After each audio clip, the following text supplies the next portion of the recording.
Yun, what is up mga eyeball? At dito ay i-share ko lang sa inyo kung paano tatapusin itong si create transaction using your bound address. Dito pupunta lang tayo dun sa website ng Sopon. So yan, dito mga eyeball sa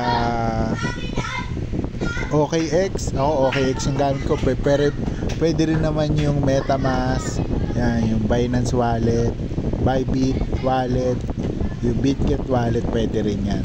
So ako kasi madalas lang ito yung gamit natin, OKX. So search lang natin dito para rekta na, mas mabilis.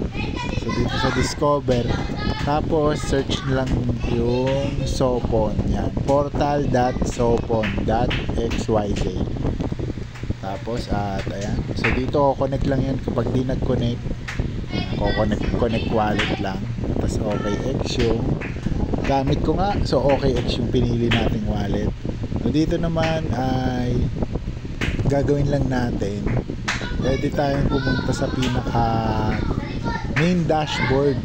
So pag click ko tong Sopon, tapos mapupunta siya dito sa pinaka dashboard nya. Nakikita natin dito lahat yan. At ito, dito tayo pwede mag-swap, dito tayo mag-create ng transaction.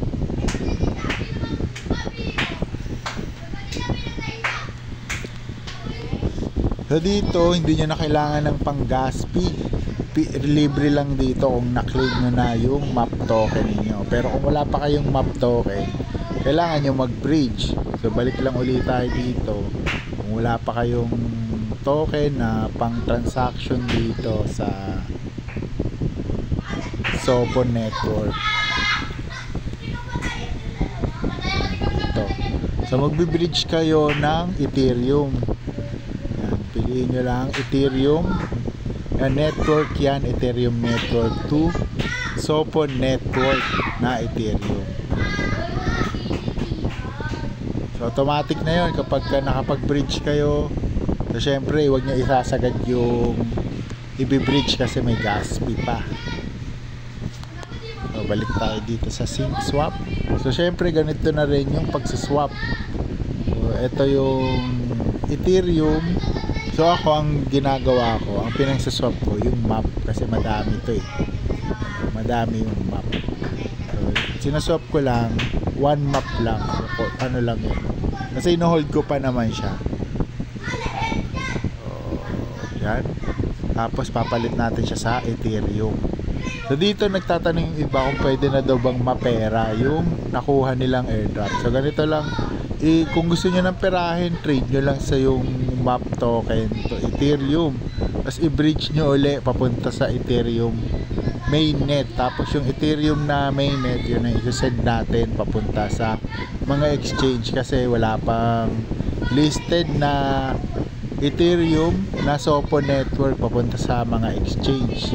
So hindi natin siya masisend, kaya kailangan natin i-bridge muna sa Ethereum mainnet yung makukuha nating Ethereum na Sopon Network. So, ano lang natin na swap at confirm at submitted. Tapos balik tayo dun sa bot. Check na natin. Ayun. So, ganun lang. Nakuha na natin. So, dito, syempre, mag-a-arena na din ako. So, ngayon, nasa rank 23. 23 tayo. So, 15 hours na lang.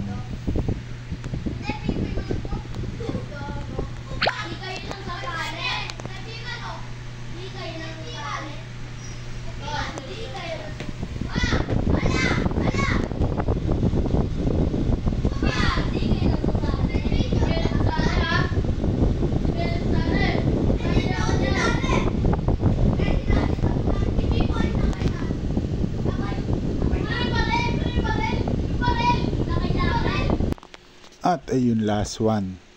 So rank 3, rank 2 ata abutin.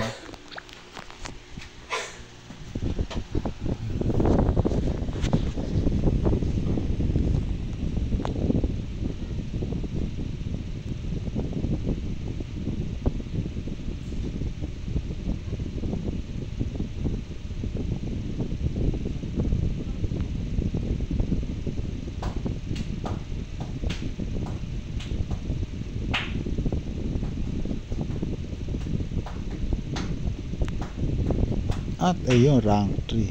Tingnan natin bukas kung makaka-rank 2.